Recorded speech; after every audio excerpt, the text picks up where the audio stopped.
క్రైస్తవుల కుటుంబమే. అయినా సరే లేకపోతే నామకార్థమైన భక్తి అంటారు కదా! అటువంటి భక్తి మేము చేసేవాళ్ళు. దేవుడు అంటారు కదా! మీరు చల్లగానైనా ఉండు, లేకపోతే వెచ్చగానైనా ఉండు, నులివెచ్చని స్థితిలో ఉంటే నేను మిమ్మల్ని ఉమ్మివేస్తాను నా నోటి నుండి. మాది నులివెచ్చని స్థితిలో ఉండే భక్తిగా మాదుండేది. చనిపోయి పుట్టాడు, దేవుడి సేవకు నన్ను సమర్పించారనమాట. వారంలో 6 రోజులు, 7 రోజులు ప్రోగ్రామ్‌లొస్తాయి. 7 రోజుల ప్రోగ్రామ్‌లు కూడా ఈటీవీలో ఆటిల్లో వచ్చే ప్రోగ్రామ్‌లన్నీ మేము తప్పకుండా చూసేవాళ్ళం. అంటే ఆటిలకి అంత ప్రాధాన్యత ఇచ్చేవాళ్ళం. వాక్యం అంటే వాక్యం చూసేవాళ్ళం కాదు. వాక్యం చదివేవాళ్ళం కాదు. ఒక దేని గురించి సువార్త చేసేవాళ్ళం కాదు. ఒక పాట పాడేవాళ్ళం కాదు. మా భక్తి అలాగే మాది కొనసాగేది. అదే మేము చేసిన భక్తి అయితే మేము పెద్ద పశ్చాత్తాపం వచ్చేస్తుంది. ఇప్పుడు నేను ఇక్కడ చనిపోతే నేను ఎక్కడికి వెళ్తాను? ఈయనకి తెలియకుండా, మా అమ్మకి తెలియకుండా నేను 2 సార్లు సినిమా హాల్‌కి కూడా వెళ్ళాను. చెప్పకూడదు కానీ నలుగురిని నేను లవ్ చేశాను. పోర్నోగ్రఫీకి బాగా ఎడిక్ట్ అయిపోయింది. దేవుని పరిశుద్ధ నామమునకు మహిమ కలుగును గాక. ప్రియమైన ఆత్మీయులకు మన ప్రభువును రక్షకుడైన యేసుక్రీస్తు వారి అతి శ్రేష్టమైన నామంలో నా ప్రేమ వందనాలు తెలియజేస్తున్నాను. ఇలా మీ మధ్యకి రావడానికి దేవుడు ఎంతగానో కృప చూపించాడు. అయితే నేను మీతో పుట్టిన సాక్ష్యాన్ని మేము పంచుకోవాలని నేను ఎంతగానో ఆశపడుతున్నాను. అసలు నేను దేవుళ్ళలోకి ఎలా వచ్చాను, నేను దేవుళ్ళలోకి తెలుసుకోకముందు నా జీవితం ఎటువంటిది, నేను దేవుడిని తెలుసుకున్న తర్వాత దేవుడు నన్ను ఎలా మార్చాడు, నా జీవితం, నా పాత రోత జీవితాన్ని దేవుడు ఎలా మార్చాడు, ఎలాగా నేను రక్షింపబడ్డాను అనేది మీ ముందు పెట్టాలని నేను ఆశపడుతున్నాను.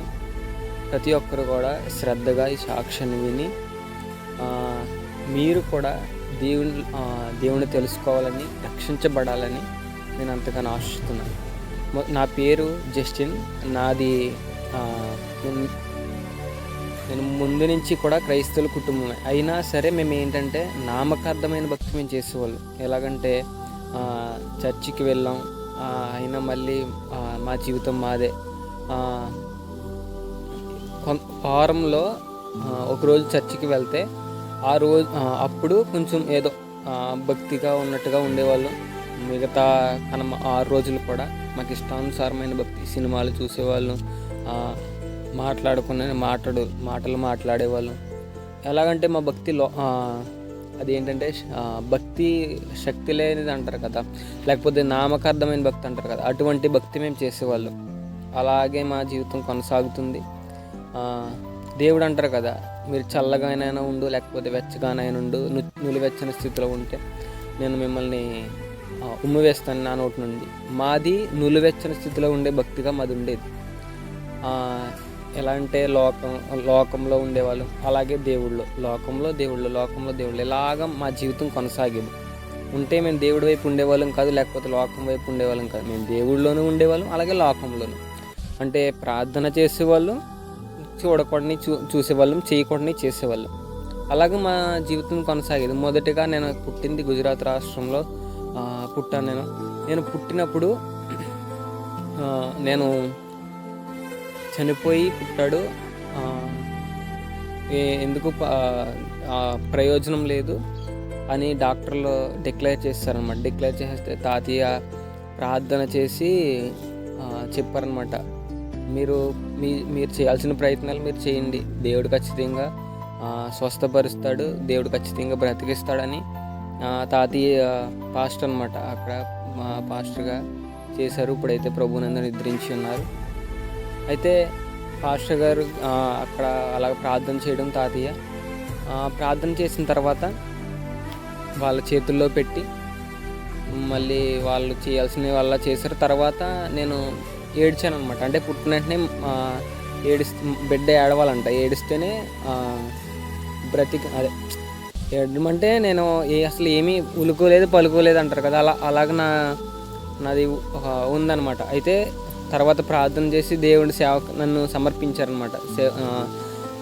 దేవుడా, నువ్వు బ్రతికించుకుంటే ఈ బిడ్డని నీ సేవకు నేను సమర్పిస్తాను అని తాతయ్య సమర్పించినప్పుడు దేవుడికి నన్ను బ్రతికించినప్పుడు మళ్ళీ మా జీవితం అలాగే కొనసాగింది.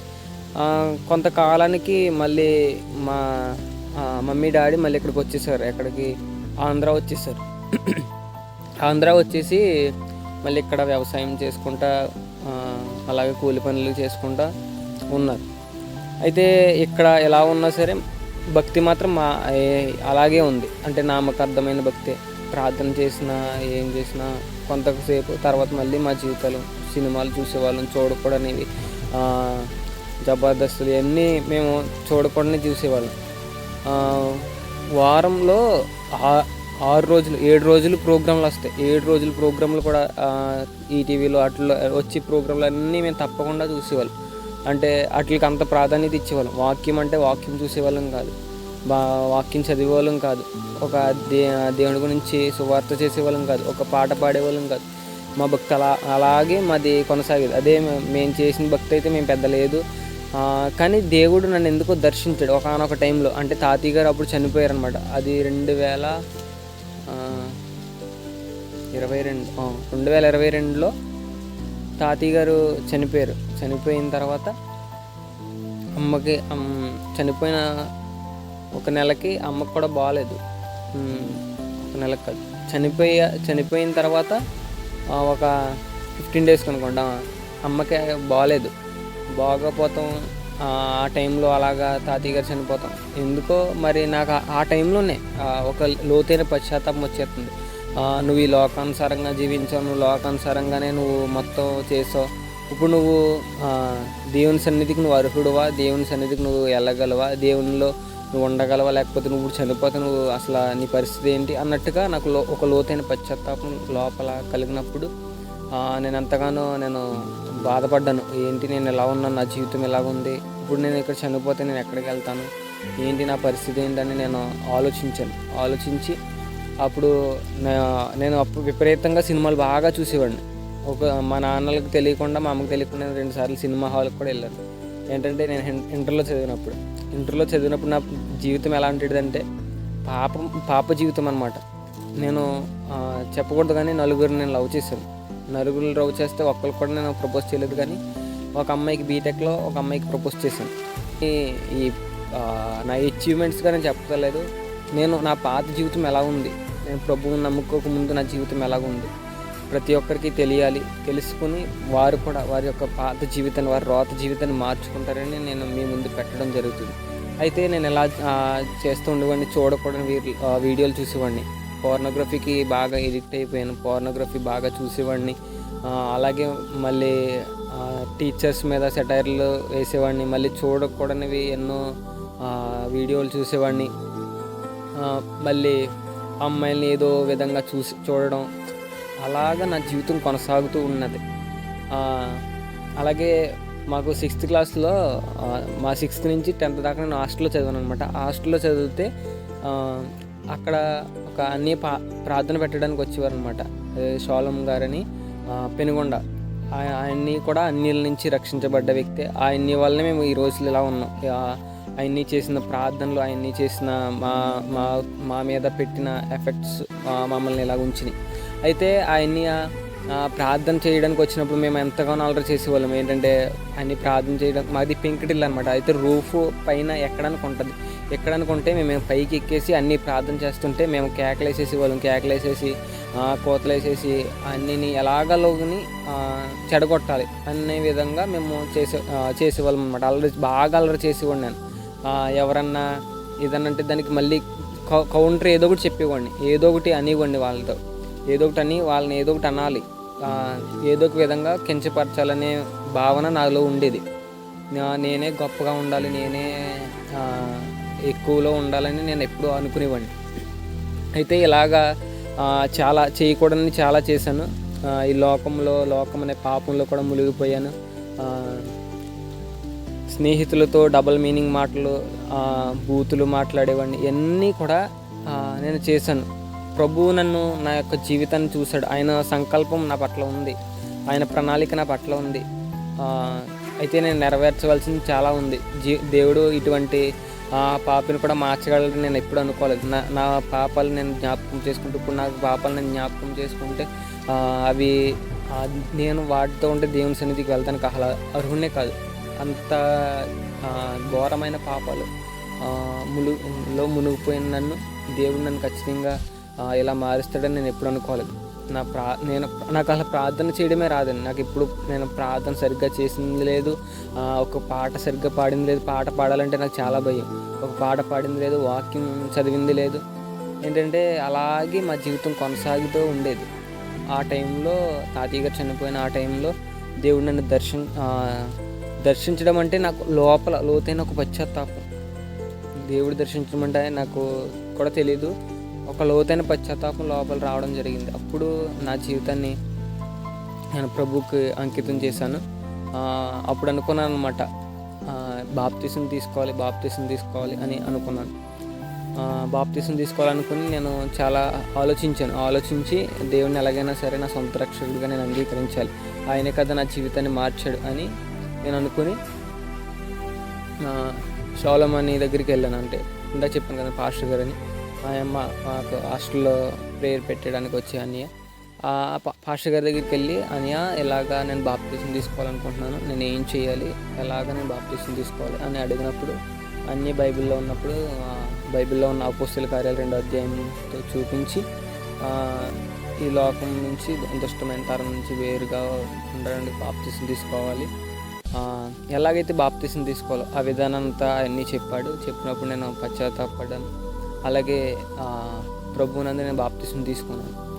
యేసయ్య నా సొంత రక్షకుడిగా నేను 2023 డిసెంబర్ 4వ తారీఖుని నేను బాప్తీసం తీసుకోవడం జరిగింది. బాప్తీసం తీసుకున్న తర్వాత కొంతకాలం అలా గడుస్తూ ఉంది. అయితే నేను సత్యం వైపు వెళ్ళాలి, సత్యంని నేను తెలుసుకోవాలని నేను ఎంతగానో ప్రయత్నించాను. కొన్నిసార్లు ఎంతోమంది ఎన్నో విధాలుగా, అంటే దేవుళ్ళకి వెళ్ళి కొలది ఏంటంటే మనకి అడ్డంకులు ఎదురుగా వస్తాయన్నమాట. అడ్డంకులు దేవుడు చెప్పాడు కదా, ఇరుకు ద్వారమును ప్రవేశించుడి, విశాలమునకు పోవు ద్వారము చాలా పొడవాటిగా ఉంటుంది, అది చాలా విశాలంగా ఉంటుంది, కానీ ఇరుకు ద్వారము చాలా ఇరుగ్గా ఉంటుంది, సంకుచితంగా ఉంటుందని దేవుని లేఖనాలు సెలవిస్తున్నాయి. అందుకే మనం దేవుళ్ళు వెళ్ళి కొలది ఏంటంటే తెలియకూడనివి ఎన్నో ఎదురవుతాయి. అంటే శ్రమలు, ఇబ్బందులు, ఇరుకులు ఎన్నో వస్తాయి. ఎన్నిటిని కూడా మనం అధిగమించి అడ్డగించి దేవుని వాక్యము ద్వారాగా, దేవుని ప్రార్థన ద్వారాగా మనం అడ్డగించి మనం వెళ్ళాలి. ఎన్నో విధాలుగా దేవుళ్ళకి వెళ్ళినా సరే నన్ను ఏదో ఒక విధంగా అనేవారు, ఏదో ఒక విధంగా ఏదో చేసేవారు. ఒకసారి ఏంటంటే దేవుని వాక్యాన్ని గ్రూప్లో ప్రకటించాలని, అలాగా అని ఏం కాదండి, గ్రూప్లో పెట్టాలని నేను మా ఊరికి ఒక గ్రూప్ ఉంది, ఆ గ్రూప్లో నేను దేవుని వాక్యాన్ని పెడుతుంటే నన్ను ఆ గ్రూప్లో నుంచి కూడా తీసేశారు. పేర్లు అనవసరం కానీ నన్ను గ్రూప్లో నుంచి తీసేశారు. అయినా సరే నేను ఎప్పుడు బాధపడలే, ఇలాగా ఏంటి ఇలాగా చేశారండి కొన్ని తీసేశారు. తర్వాత మళ్ళీ ఇంకోటి మా చర్చ్ గ్రూప్లో ఒకటి ఉంది, మా చర్చ్ గ్రూప్లో కూడా నేను దేవుని వాక్యం పెడుతుంటే దాంట్లో నుంచి కూడా తీసేశారు.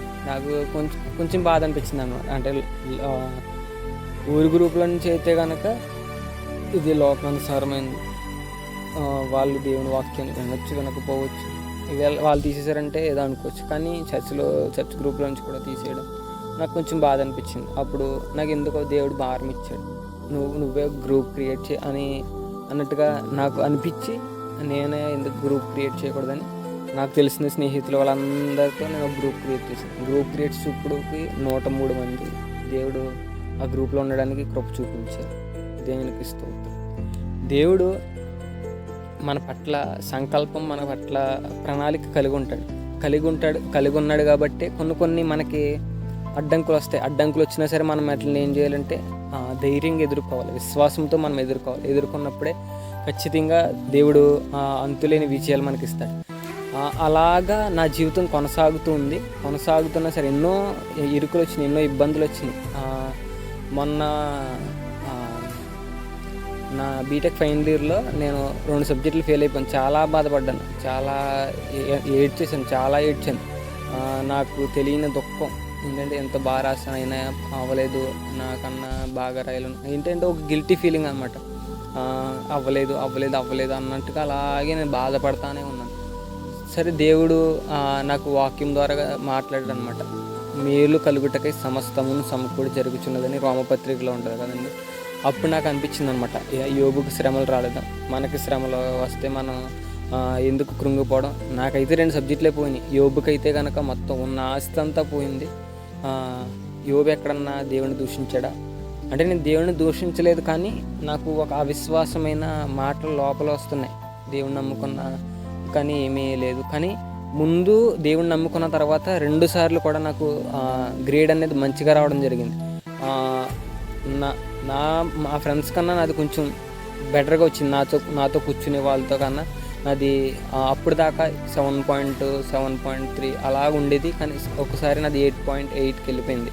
2 సెమ్లు కూడా అలాగే జరిగినాయి. 2 సెమ్లు కూడా 8.8 అలాగ వచ్చింది. దేవుడు అలాగా నా జీవితాన్ని కొనసాగిస్తున్నాడు. నేను దేవుణ్ణి స్తుతించాలి, దేవుణ్ణి నేను కనపరచాలి. నా స్వహస్తాలతో నేను దేవుని కొరకు నేను పాటలు రాసి దేవుని నేను ఆరాధించాలని నేను ఎంతగానో ఆశపడ్డాను. అంటే అందరూ పాటలు రాస్తున్నారు, అందరూ కూడా దేవుని స్తుతిస్తున్నారు, నేను కూడా కొన్ని పాటలన్నా రాయాలి, దేవుణ్ణి ఎలాగైనా స్తుతించాలి నేను అని ఆశపడ్డాను. కానీ దేవుడు నాకు ఎలాగో తెలియదు. నాకు జ్ఞానము అంత లేదు, నాకు తెలివి అంటే నాకు అంత లేదు. కానీ దేవుణ్ణి స్తుతించడానికి, దేవుని గణపరచడానికి ఒక 15 పాటలు 16 పాటలు రాయడానికి దేవుడు కృప చూపించారు. ఇప్పటి వరకు 16 పాటలు రాశాను. వాటిల్లో కూడా ఎన్నో సాక్ష్యాలు, అంటే ఒక్కొక్క పాట ఒక్కొక్క సాక్ష్యం అనమాట. ఒకసారి నా ఫ్రెండ్స్ అందరూ విడిచిపెట్టి వెళ్ళిపోయినప్పుడు ఒక పాట రాశాను. తర్వాత దేవుణ్ణి ఆరాధించాలని ఎంతో లోపల వస్తున్నప్పుడు ఆరాధన గురించి ఒక పాట రాశాను. ఒకసారి ఏమో నేను పాపంలోకి వెళ్ళిపోయాను. పాపంలో అంటే దేవుని తలంపులు, మాకు విపరీతంగా తలంపులు వచ్చేసి ఏంటి ఈ లోకంలో ఉన్న స్త్రీల ద్వారా కానీ ఏదో ఒక విధంగా తలంపుల్లో చెడిపోయి అంత అలాగా వెళ్ళిపోయింది. అయితే ఆ పరిస్థితిలో పాట రాయాలని నా దేవ నన్ను క్షమించు, నన్ను రక్షించు అనే ఒక పాట రాశాను. తర్వాత అలాగా మళ్ళీ ఇంకోటి ఏంటంటే ఆరాధన చేస్తున్నప్పుడు దేవుడు అనుకోకుండా పాడిన గీతం అనమాట. అలాగా కొన్ని పాటలు రాయడం జరిగింది. ఒకరికి సువార్త చేసినప్పుడు ఒక పాట ఇచ్చాడు దేవుడు. అలాగా ఆలోచిస్తూ ప్రార్థనలో గడుపుతున్నప్పుడు దేవుడు కొన్ని పాటలు ఇచ్చాడు. ఆ పాటలు రాయడం జరిగింది. దేవుడు మొదట నేను జ్ఞాపకం చేసుకుంటే నేను ఎందుకో కూడా పనికిరాను వాడిని.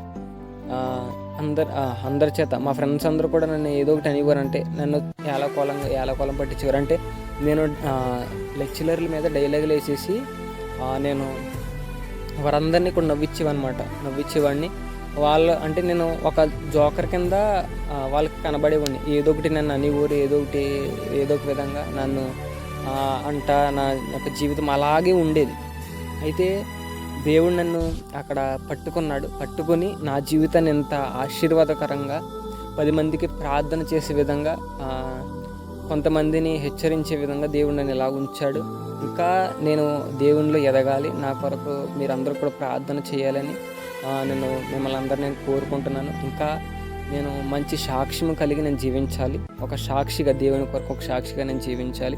ఆయన చిత్తము, ఆయన ప్రణాళిక నా పట్ల నెరవేరాలని మీ అందరూ ప్రార్థన చేయండి. ఈ సాక్షిని మీ ముందు పెట్టడానికి ప్రభు చూపిన కృపను బట్టి నేను దేవుని స్తుతిస్తూ విన్న మీ అందరికీ కూడా నా ప్రేమ వందనాలు తెలియజేస్తున్నాను. May God bless you. Amen.